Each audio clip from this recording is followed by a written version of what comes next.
Since our topic is worship this month, I thought I would print out this template set that's called Bless the Lord, O My Soul, which is inspired from Psalm 103. And I'll just walk you through how I'm going to put it into my monthly journal. I printed it out on 67-pound cardstock, but you can use whatever you have. You can print it out on white or whatever color you have available. And I have trimmed it a little bit on the top and the bottom with a paper trimmer just to get it to fit a little more evenly.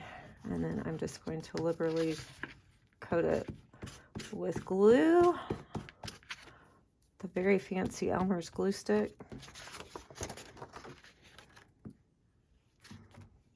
Try to get really good on the edges. And then remember, for our pages, if you want to be able to display them, you want to have the top of your template page right up there by your spiral. And you just press it down really well.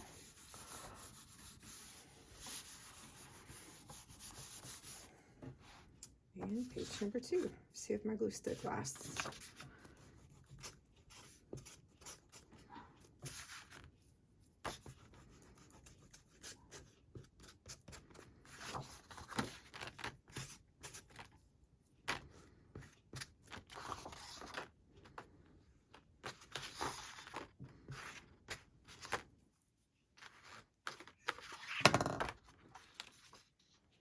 And again, just lined it up. Top is spiral side. Press it down really well. And then we will add some washi tape on the edges just to reinforce it and to add a splash of color.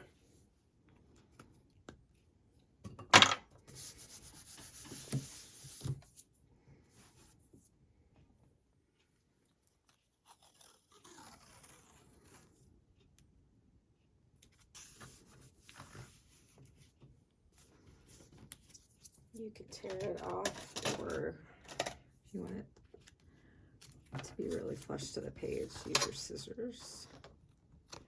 And I'm just going to use the same, whoops, there we go again. That happens when I'm trying to go too fast.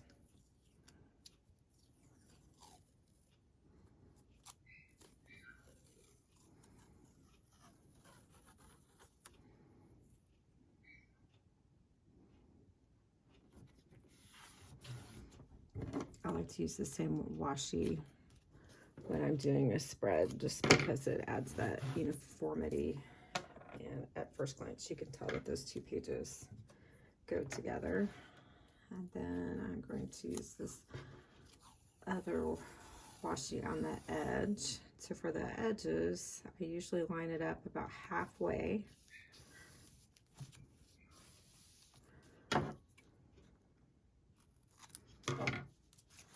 And then I'm going to fold it over, and that's going to reinforce the edge of the page and give me just a splash of color on the 31-day template that's on the other side. Okay, then I'm going to do the same thing on this other side.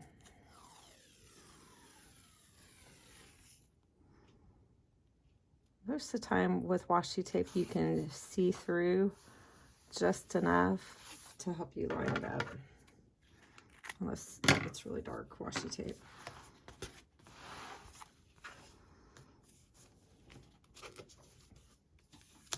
So next month, when I am working on this page for August, if I decide I don't want this color, I can just cover it up with another washi that's a little bit darker, or I could come back and just add another strip along the top.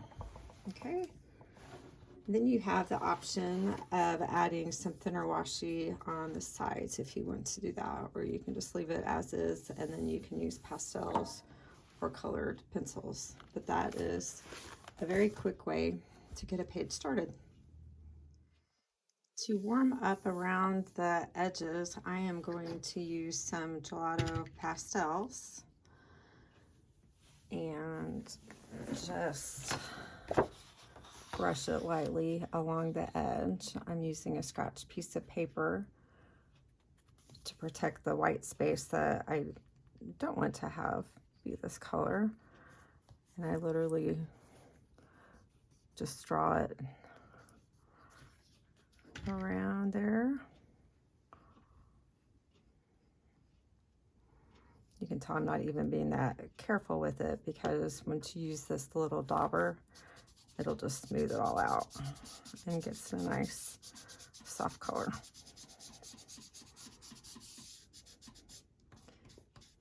If you don't have pastels, you could just use colored pencil.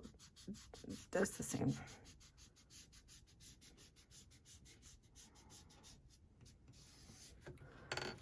And then we will flip it around and do the same thing on this side.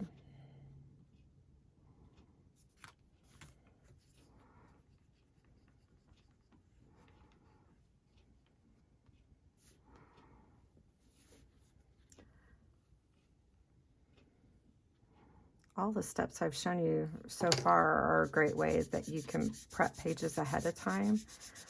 Use all of these supplies while you're at home, and then you can take your Bible Quilt journal with you on the road if you're traveling and just write in your verses. Then you don't have to lug along all of your supplies.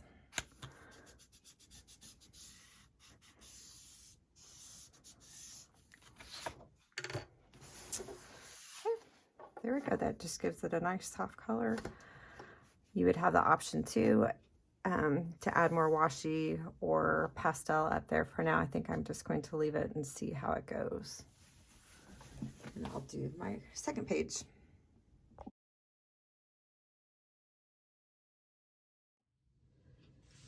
Okay, I think I'm going to continue working on the background color for this page using some pastels, just because they're so easy and provide a soft color.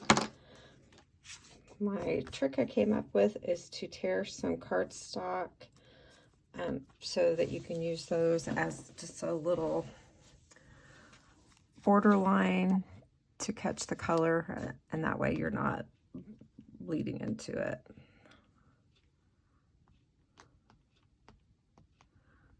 I probably should have done the pastel before I did the marker, but that's before I thought about it. And I am using these Faber-Castell Gelatos pastel. This is the buttercream color. And I ordered some of these. They're little fingertip daubers that work really well. You just slip them on your fingertip in color, and you can shade right up to that paper. See how that color's coming off? That it's keeping it inside the quilt square, but not into the next one.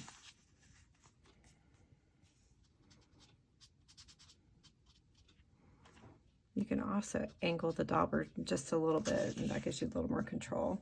And then I'm just going to choose some different colors, and all I do is color it in. I don't even have to have it really precise, because again, the dauber is just going to smooth it out all nice for me. I usually do 2 sides at a time and hold them with my left hand while I use the dauber with my right hand. Vice versa if you're a lefty.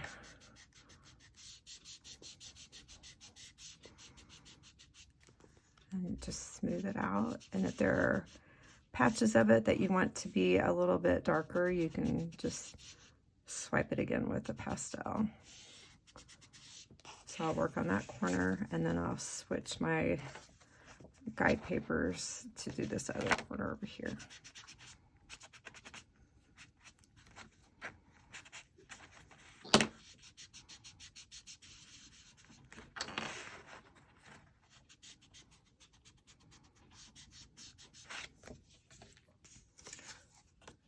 Okay, so I'm just going to continue filling up the page with all these colors, basically just trying to keep different colors from being adjacent to each other.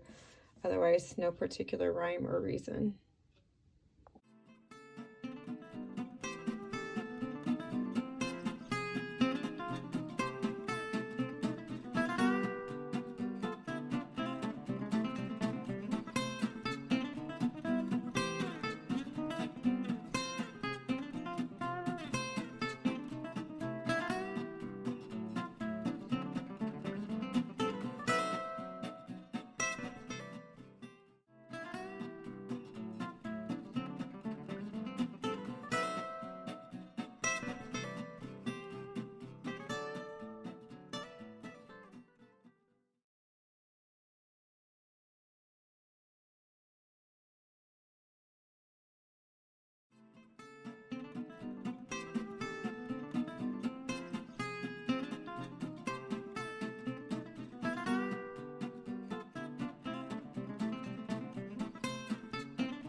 Now we have a 2-page spread of a pretty quilted background for our verses. Now we're ready to add our scriptures.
The first page has 12 verses on it, and we've got 10 verses left.